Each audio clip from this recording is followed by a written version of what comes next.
Hi, everybody. It's Patty Grimm. I posted a video last week on LinkedIn and Facebook around my 5 ways to be an empowered, confident woman leader. And last week was part one all around how do you stand up and be strong and be able to play to your strengths. So this week, this one's all about how to stand up. And I'm going to use a concept called personal vision. So this is all based on my book, Quiet Women Never Change History. Be strong, stand up, stand out. Let's go kick some glass. And to write the book, I took my own personal experiences, but I added to it the 3 years of research I did with over 3,259 men and women about what makes great women leaders. And what I found through all of those interviews was these 5 success secrets that just kept coming out. So last week I talked about be strong, know your strengths, and play to your strengths. This week we're going to talk about standing up by developing a personal leadership vision to guide your career and life. Next week, we'll talk about stand out, how to be valuable, visible, and vocal, how to increase your confidence and self-worth so you never suffer from the imposter syndrome. The following week will all about putting yourself number one on your things to do list of how to put yourself number one, because you cannot give away what you don't own. You cannot give away and you can't pour from an empty teacup.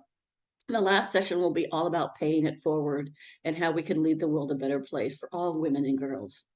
So this is all about how do you live your life with intention, purpose, and passion, powered by vision, powered by a vision statement that is so compelling that it pulls you forward. It gives you a roadmap, a way to go. It keeps you on track when you fall off track, like we all do. And your vision is the center of that because it's bringing together your life, your purpose, your passion, having intention for what you do, your calling, and pulling together your career into one overall vision statement. So I'm going to start off with a little bit of a history lesson about where vision came from. It actually started hundreds of years ago with a couple of Dutch historians that were trying to figure out what were the common factors or what compelled small countries like Egypt, Rome, Greece, the empowered places like the UK. And even though this wasn't hundreds of years ago, even what happened with the US, how we went from nothing to being a world power, all of these countries had something in common. They had a vision statement. They didn't have the natural resources. They, in many cases, didn't have the leadership they needed to become these powerful countries. They didn't have the military they needed, and they certainly didn't have the natural resources. But yet they became these world dominant powers. The second instance of where vision became sort of more popular or got more publicity around it was from the book by Dr. Viktor Frankl called Man's Search for Meaning. There are probably, I think, 5 million 5-star reviews for this book. It is amazing. I highly recommend you pick it up. But Dr. Frankl was a doctor in Germany during World War II. And because he was a Jewish doctor, he was taken into one of the concentration camps. And Viktor Frankl said, I have to do something to leave a legacy on the world and to leave the world a better place. I have to figure out why some people survived and went on to live an entire life, some still living today, and some people did not survive. And what he found was everyone who had survived had a compelling legacy they wanted to leave on the world or something compelling they wanted to do. He interviewed one gentleman who said he wanted to walk his daughter down the aisle for her wedding. There was a woman who loved to garden and she wanted to have the most beautiful garden in her community. They lived. Viktor Frankl obviously was another one that lived, and he wanted to leave a legacy on the world because he wanted to make sure what was happening in concentration camps in Germany never happened again. So his vision was standing in front of a huge auditorium with thousands of people in the audience, listening to him tell what happened so it could never happen again. And he wanted to leave that legacy. It became popular with President John Kennedy, with Put a Man on the Moon by the end of the decade. The teams at NASA were the most dysfunctional teams you could imagine prior to that, and they could not build a spaceship to safely get someone from the Earth to the moon and back again. So John Kennedy's vision was to put a man on the moon by the end of the decade. I remember it very well because I was a very little girl at the time.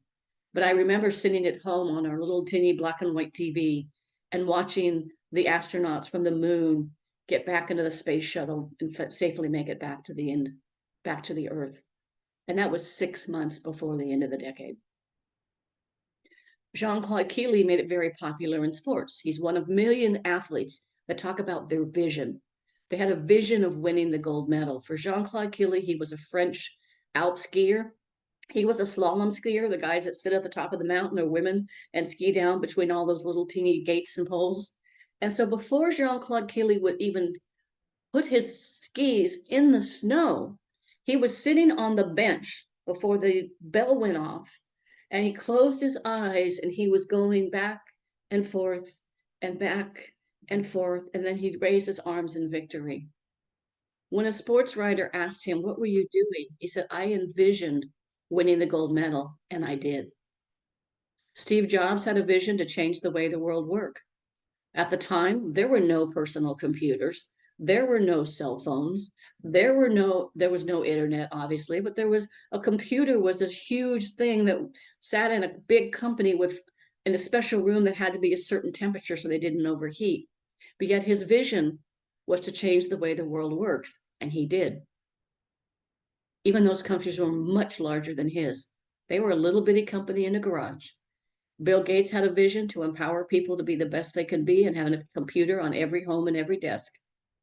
It may not be in every home and every desk in every country, but there are a lot of computers at home now that we use every day, including everything in our lives. Mary Kay is one of my favorites.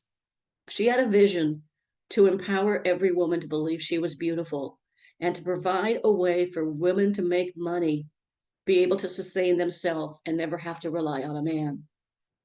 So those are some examples of where it came from. A personal vision is taking that concept and putting it in action for you. I'm going to give you an exercise and a way to do this. If you email me or connect with me on LinkedIn, I will send you a personal leadership vision guide to help guide you through this. But I want you to think about it. A personal vision is a statement about who you want to be. What is your intention? What is the legacy you want to leave in the world? It's a fewer desired state for your life and your career. Where do you want to be in 5 or 10 years? It's a roadmap to guide your why. It's a roadmap to guide why do you do what you do? When people ask me why, after over 30 years of fighting for equity, parity, inclusion, do I still do it? I tell them my vision is to make a difference and empower women and girls to be the best they could be and leave the world a better place for women and girls today, tomorrow, and forever. That's my why. It's a signpost to keep you on course. When I worked at a very large tech company in the Northwest, you probably know who they are. You all know who I used to work for. I went from rock star to rock bottom and found myself laying on my bathroom floor at 5 o'clock in the morning with my computer and my phone next to me in a combination of tears and sweat, trying to get the energy to go to the job that I loved. I got myself off that bathroom floor when I realized I stopped living my vision. I was living everybody else's vision of me and what they wanted me to be, and I wasn't being me. So I got myself back up and I came back stronger than ever. And so can you. It's a guide to align your actions. Ask yourself, am I living it? And it's a compass to keep you on track, keep you from falling off that track. So I want you to picture this. I'm going to walk you through an exercise. If you email me or connect with me on LinkedIn, it's Pattie Grimm, Pattie Grimm on LinkedIn. I want you to close your eyes for a minute. I want you to picture this. It's 5 years from today, and you're on your favorite TV show or podcast. TV show might be Kelly Clarkson today. In the old days when I did this, it was Oprah Winfrey. And on a podcast, I would be over the moon if I could ever be on Brene Brown's Call podcast. But I want you to imagine you're on that show. And with you on that show, like the Kelly Clarkson show or the Jennifer Hudson show or whatever your favorite show might be, and you're surrounded by your friends and family, your bosses, your peers, the people you've worked with and worked for, your community, and everybody that you love, and everybody that loves you. And they're talking about you as a woman leader. And they're talking about you as that woman leader in 5 years. But I want you to imagine what are the words and adjectives you want to have them say about you. She was confident. She was strong. She was empowered. She was respected. She was smart. She made a difference. She's a developer of people. And I want you to think of those words and write all those words down. Over the course of the next couple of weeks, I want you to revisit this list of words. And I want you to refine them to come up with your top words. And then take those words. Can be something between 3 and 16 words to be your personal vision statement. And then live it, use it to make decisions, and use it to celebrate the real you. I want you to take that vision statement and I want you to put it on your computer. I want you to put it in your desk. I want you to put it in the mirror in your office and someplace you're going to look at all the time. I want you to write it down and have it everywhere, because little girls with dreams become women with visions. And then I want you to put it into action. Apply it. Apply it to your life and ask yourself, am I living my vision? Or have I gotten back on track? And use your vision to get back on track. Live life to the fullest. Follow your dreams and don't let anybody stop you. I want you to use it to make career and life decisions. And I'll give you a very specific example.